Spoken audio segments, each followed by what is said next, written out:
So we're drinking Heineken in this tub, and he said, hey, your boys just got f***ed up.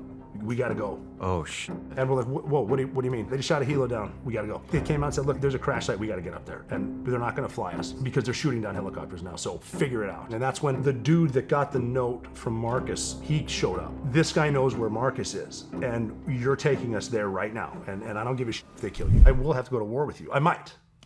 Can you do it? Yeah. But then you get up there and it's like, you got friends everywhere. You know everybody.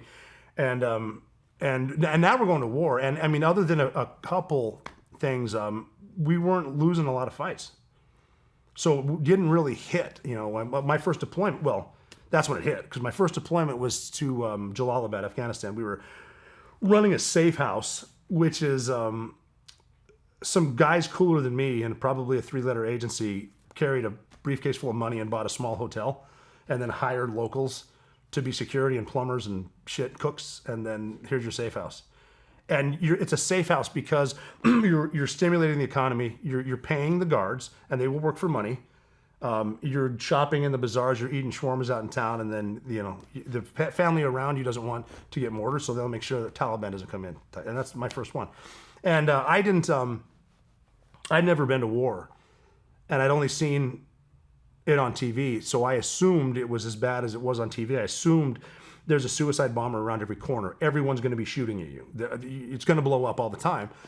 And it took a while to realize that in a war zone, most of the people just want to get on with their lives and raise their families. Most of the people are not combatants. They're just fucking over it. But the first few times we were doing some new technology in Jalalabad. We're doing, we're doing Mount in JBED.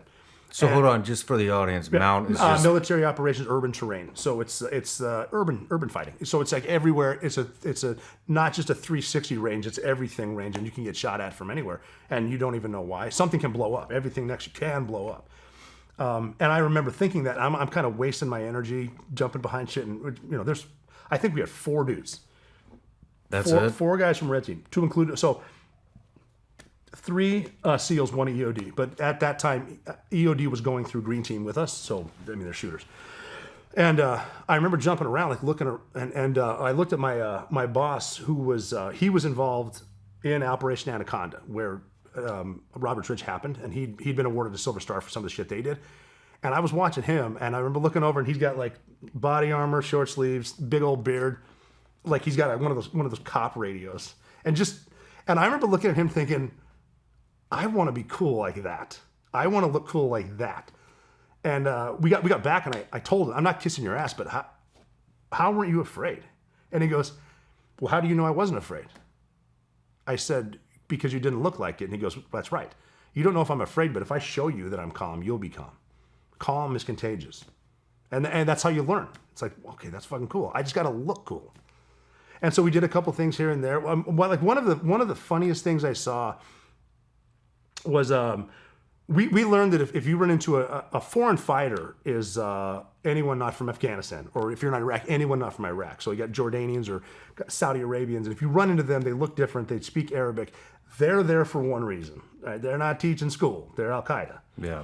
We ran into... I got a very short course in how to be a battlefield interrogator.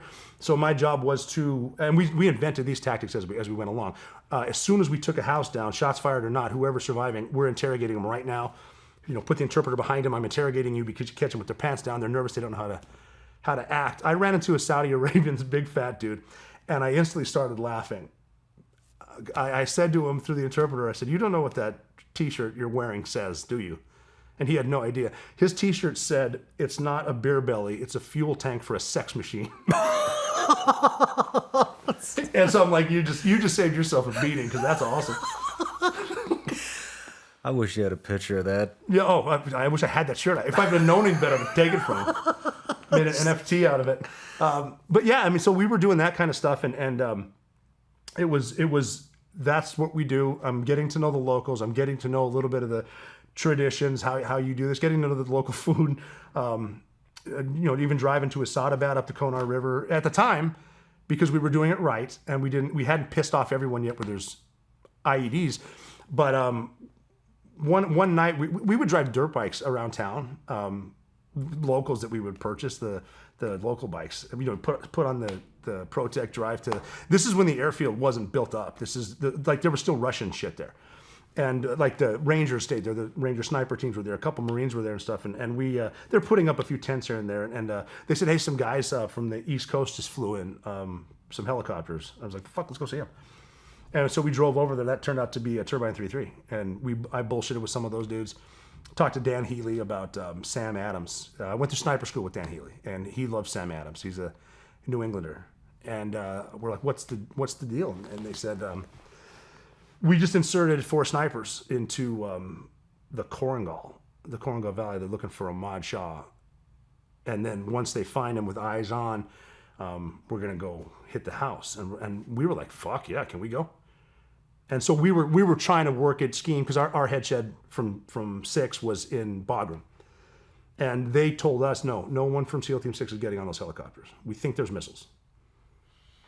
And we were like, yeah, cool, man. Fucking have a good fight. And some of my guys were down for Maybach, so we took them back to our safe house. And we had some contingency funds that you're supposed to use to build up the infrastructure. So we had some dude build this stupid cold tub, like the size of a hot tub, but it's cold. And we were just sitting there. We could get Heineken over there. So we were sitting there having. And actually, the Heineken story is funny because when I first got there, they had a place where we could send the interpreter to get booze for us. I mean, obviously, no one drinks overseas, but we sent them there, and the price was I want to say $20 for a bottle of Stolichnaya vodka and $30 for a case of Heineken.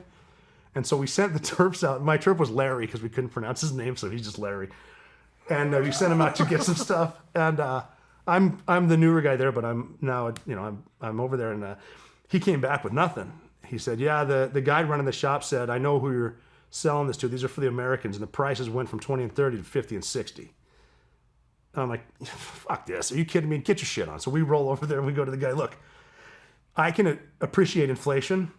20, 30, you go 25, 35, that's fine. You raise it that high. You can't sell booze in the Islamic Republic of Afghanistan. I'm going to take it all for free and put you in jail. And he goes, 25 and 35 is fine, my friend. I'm like, motherfucker, couldn't we just done this in the first place? so we're at the safe house, and we were actually, technically a Ranger Major was in charge of us. We did have a senior enlisted guys with us, but the Ranger Major was kind of running it between Jalalabad airfield and our safe house. And he came out, and we're drinking Heineken in this tub, and he said, hey, your boys just got fucked up. We got to go. Oh, shit. And we're like, whoa, what do you mean? He goes, yeah, they just shot a helo down, and we gotta go. That was your first deployment over there? Yeah, first one. How long were you in country before shit. that? I was almost done, so 3.5 months, and this is June.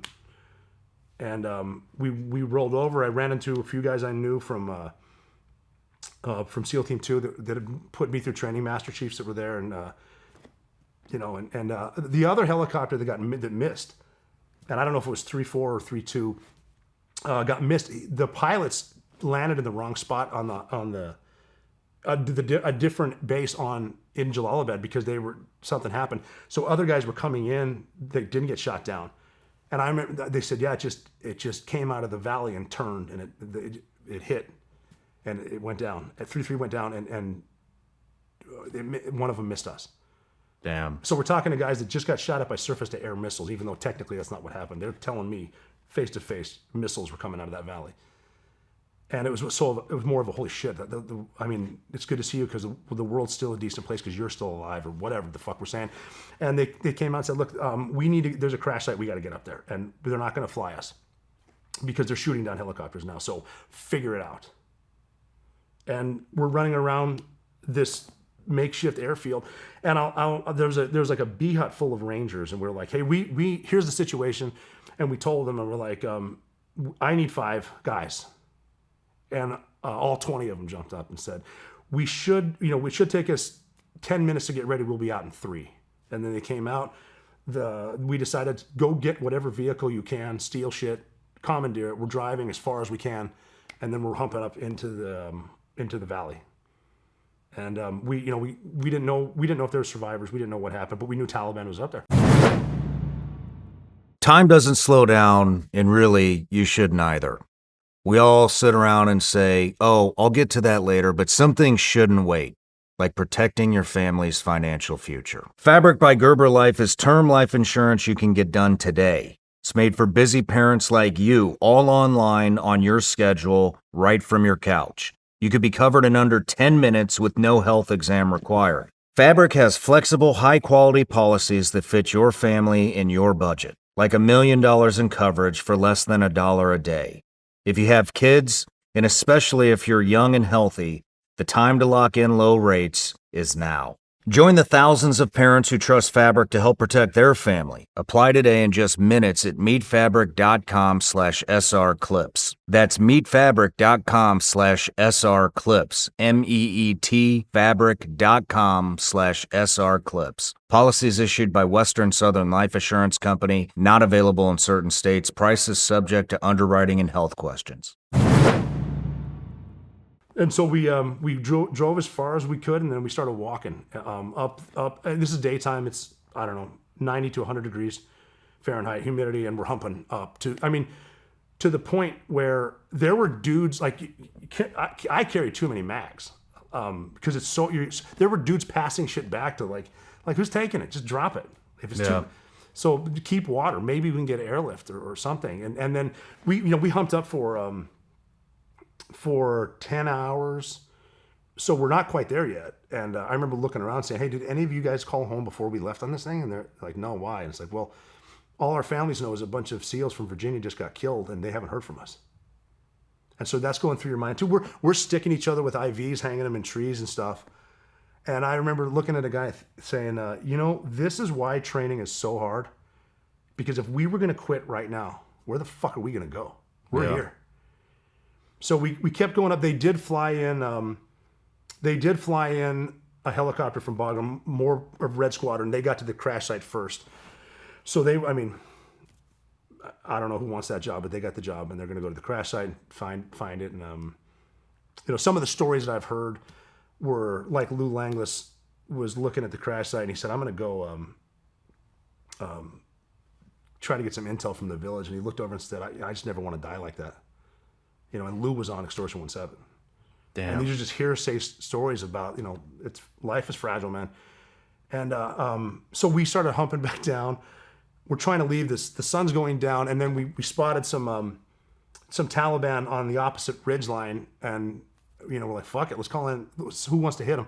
And the cloud cover was coming in, and nobody wanted to get under it. Because you're in the Western Himalayas, man. This is Hindu Kush shit. But the A-10s would. And that's the first time I've seen an A-10 get called in. And it was so low and it came over us. And an A-10 obviously shoots, what is it? How many rounds? 3,000 rounds a minute or something crazy? Something crazy. I don't know. Someone's going to correct me, but that's a lot. It's so much it sounds like a growl. And when it came over us, the first thing we heard was the bullets going supersonic. Then we heard it. No, so we saw the smoke, heard him supersonic, heard him hit, then we heard it shoot. So it's, and that's when he. There was a Marine. I know people have heard this, seen the meme, but I'm pretty sure it was coined that day. There was a Marine or a young private in the Army that said, "It is true what they say, what doesn't kill you makes you stronger." Except an A-10. An A-10 will fucking kill you. It's awesome. Oh shit. So then we walked down, and we're closer to Asadabad than we are, and it had been maybe 2 days, and we're closer to Asadabad than we are to Jalalabad. So we're going to go to Abad, and we're going to rack out there. They've got beds or a floor. I don't give a shit. We've been awake for so long, and that's when the dude that got the note from Marcus, he showed up. So he's got this. You were there when that guy showed up? When the guy showed up, and because we had an argument with the. I'm not trying to ruffle any feathers here, but we had an argument with the agency because they never want to burn a source, which is fine. That's their thing, gathering intel. But this guy knows where Marcus is, and you're taking us there right now. And I don't give a shit if they kill you. What's it worth thinking? Their agency's yelling, and something along the lines of, well, we're not sure if this is him because he didn't cross the T's in his name, Latrell. And we're like, yeah, but it's on TAC notes, and he got his fucking social right. It's him. We're going. So there was a big argument there. I'm pretty sure, I know a guy got fired for that. One of the Rangers got fired, I think banned from the country, but he made the call. We're going to go. So then we got back in the car. We drove around the Pesh River Valley. You're going around Abad, up to Pesh. which now you're in no man's land. And Marcus, I guess, had gone from the Korangal into the Shuriak Valley, which are these are two neighboring valleys, and people don't understand in Afghanistan. There have been families living in these valleys for 10,000 years that have never met. Yeah. Like you're not allowed in. And hate each other. Hate, yeah.